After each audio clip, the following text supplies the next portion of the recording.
Russia has intensified and extended the range of its attacks on Ukraine. This time, Moscow has taken the war to NATO's doorstep.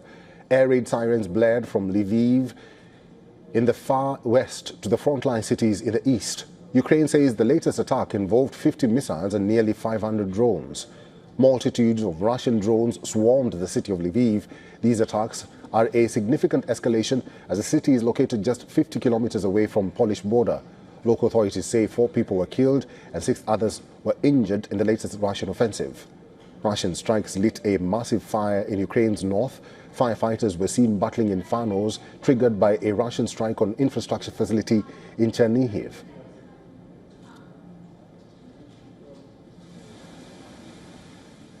On the front line, Russian forces fired drones and aerial bombs at Zaporizhia. The attack destroyed housing apartment, leaving 1 dead and 10 others injured. Residents were seen sifting through rubble in the aftermath of the attack. In Ukraine's Sumy region, authorities claim a deadly drone strike hit a commuter train near the Shostka station, killing 1 and injuring 30 others. The strike is part of what Ukrainian rail officials say is an escalating campaign to sever frontline towns from the rest of the country. In total, Russian attacks hit 9 Ukrainian cities during the intervening night of 4th and 5th of October. Drones swarmed cities from north, south to east, west extent of Ukraine, including 2 cities near the Polish border. Russia's defense ministry says its forces have struck Ukrainian military industrial facilities as well as gas and energy infrastructure overnight. Moscow has stepped up attacks on Ukraine's energy grid in recent weeks as the 4th winter of war approaches and as diplomatic efforts to end the fighting have stalled. Ukraine, on the other hand, is pivoting to its Western allies for support. Ukraine and its Western allies have been pushing for a drone war after drone sightings.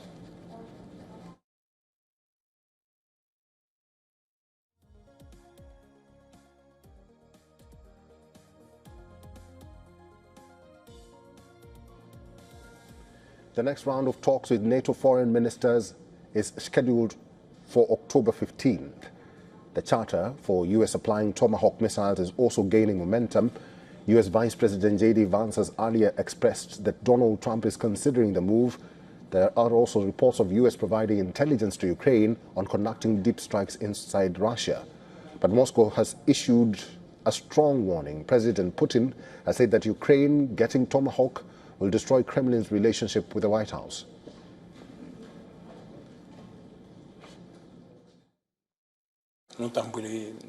There were issues raised, such as discussions about supply of new weapon systems to Ukraine, including long-range and high-precision systems like Tomahawks. I have already said that this will lead to the destruction of our relations, or at least the positive trends that have emerged in these relations. Tomahawk will bring in most of Russia under Ukraine's striking range. The missiles have a pinpoint accuracy of 5 meters, which means it can hit a small car from thousands of miles away. Tomahawk can also be launched from ship or submarines. This long-range cruise missile will significantly enhance Ukraine's offensive capability against Russia. Mr. Edward P. Joseph is a lecturer at the Johns Hopkins University and a foreign policy analyst, is now joining us live from Montenegro. Mr. Edward P. Joseph, it's good to see you again and welcome to the broadcast. Let me start by asking you what you feel and what you think about Putin's statement where he warns Washington that if you send Tomahawks to Ukraine, then our relationship will be severed. First, Eric, good to be with you and your viewers. And I will tell you, of course, a negative reaction is predictable, but it's actually rather mild. If we think about this and what Putin might have said, he refers that to U.S. relations being endangered by this. But he doesn't mention anything about threats of retaliation, suggestions that there will be serious repercussions.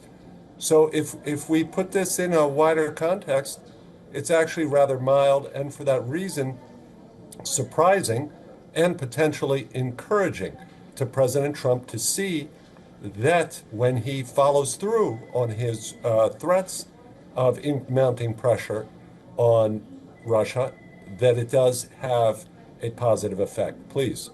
Mr. Joseph, what do you feel about this so-called drone wall being established by Western allies, including NATO member countries like Poland, who are saying that Russia is invading their borders?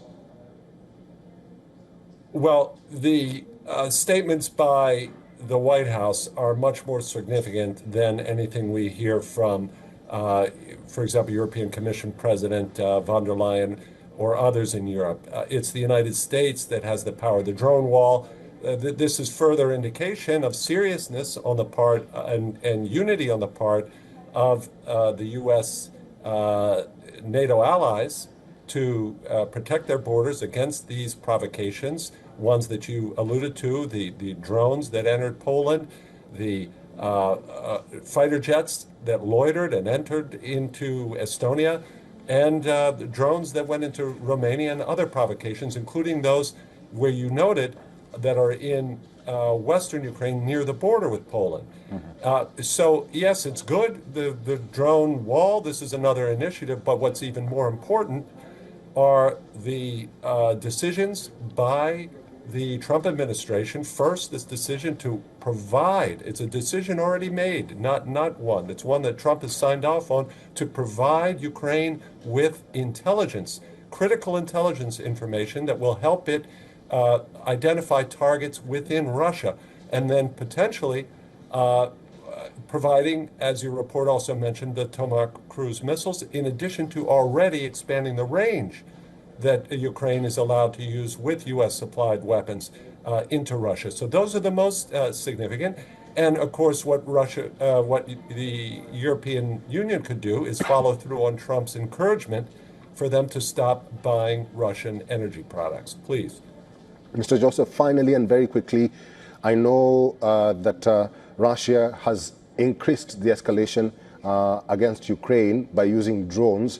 How long do you think this drone warfare will last for Russia? Well, how long can Ukraine endure? Ukraine has shown tremendous endurance and determination. And Ukraine has also demonstrated the ability to use ingenuity, to use its own drone capabilities to match Russia. And as President Trump, this is again so significant, the change in attitude and tone by President Trump since the UN General Assembly meeting last month, where he pointed out and even mocked the fact that Russia has been unable to make hardly any territorial gains in Ukraine, despite these 2 years of savage war that it has waged, and despite having advantages in manpower and in materiel. Please.